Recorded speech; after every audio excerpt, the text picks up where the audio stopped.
Hello students, company जो है वो एक इनकॉर्पोरेटेड एसोसिएशन होती है जो कि एक आर्टिफिशियल पर्सन होता है जो लॉ के द्वारा क्रिएट किया जाता है।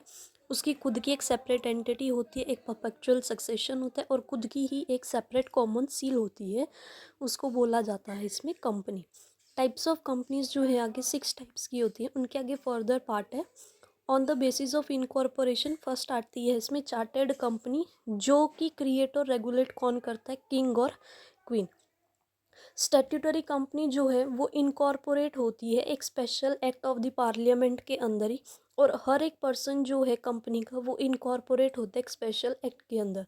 और रजिस्टर्ड कंपनी जो होती है वो बहुत ही कॉमन कंपनी होती है, उसमें कंपनीज एक्ट द्वारा जो है वो कॉर्पोरेट की जाती है और गवर्न भी जो है इसको स्पेशल एक्ट्स के थ्रू जो है वो गवर्न किया जाता है।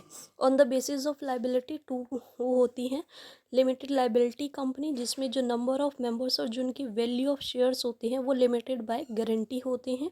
और अनलिमिटेड लाइबिलिटी कि उनकी जो लाइबिलिटी होती है वो अनलिमिटेड होती है, जो उसकी लाइबिलिटी है वो लिमिटेड नहीं होती। फिर आता है इसमें प्राइवेट कंपनी और पब्लिक कंपनी। प्राइवेट कंपनी पास जो राइट है वोट करने का वो रिस्ट्रिक्ट होता है और जो उसके मेंबर्स होते हैं वो इजीली ट्रांसफ़र कर सकते हैं अपने शेयर्स को, और 200 मेंबर्स होने चाहिए। पब्लिक कंपनी वो कंपनी होती है जो प्राइवेट कंपनी नहीं होती और जो उसके मेंबर्स हैं वो अनलिमिटेड हो सकते हैं। फिर आता है बेसिस ऑफ ऑनरशिप गवर्नमेंट। ये वो कंपनी होती है जिसमें जो 51% से कम जो है पेड अप शेयर कैपिटल जो है वो सेंट्रल गवर्नमेंट और स्टेट गवर्नमेंट के पास होती है। और उस कंपनी में क्या इंक्लूड होता है, सब्सिडरी गवर्नमेंट कंपनी इंक्लूड होती है।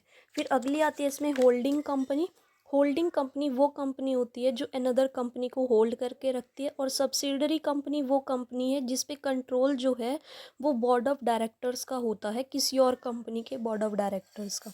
फिर आती है इनलैंड कंपनी। वो कंपनी होती है जिसको कॉरपोरेट किया जाता है इंडिया में बाय कंपनीज एक्ट के थ्रू और ऑपरेट किया जाता है प्रोविजंस ऑफ द एक्ट के अकॉर्डिंग। फॉरेन कंपनी वो कंपनी होती है जो प्लेस इंडिया में करती है, लेकिन या तो वो खुद काम कर रहा हो वहाँ पर या कोई और एजेंट जो है वो इलेक्ट्रॉनिक मोड से काम कर रहे होते हैं। फिर आती है अदर कंपनीज। एमएनसी कंपनी वो कंपनीज होती हैं जो एंटरप्राइज और कॉरपोरेशन जो है वो मैनेज करती है प्रोडक्शन और वो डिलीवर कर देती है अपनी सर्विसेज को एक से ज़्यादा कंट्रीज़ में। डिफेंट कंपनी वो कंपनी होती है जो बिज़नेस करने में सक्सेसफुल नहीं हो सकती और जो कंपनी है उसका नाम जो है वो डिलीट कर देती है कंपनीज ऑफ द रजिस्ट्रार के अंदर से।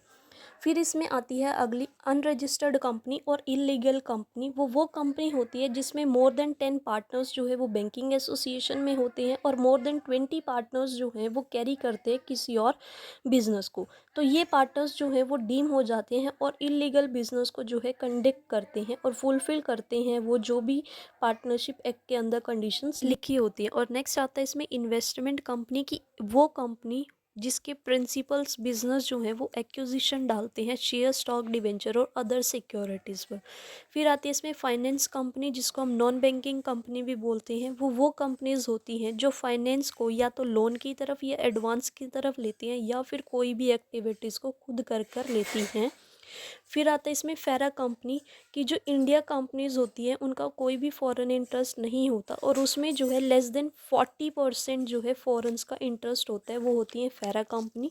फिर लास्ट सेकंड आती है इसमें company with charitable object not for profit की, वो कंपनीज जो चैरिटेबल के लिए बनाई होती हैं, प्रॉफिट कमाने के लिए नहीं।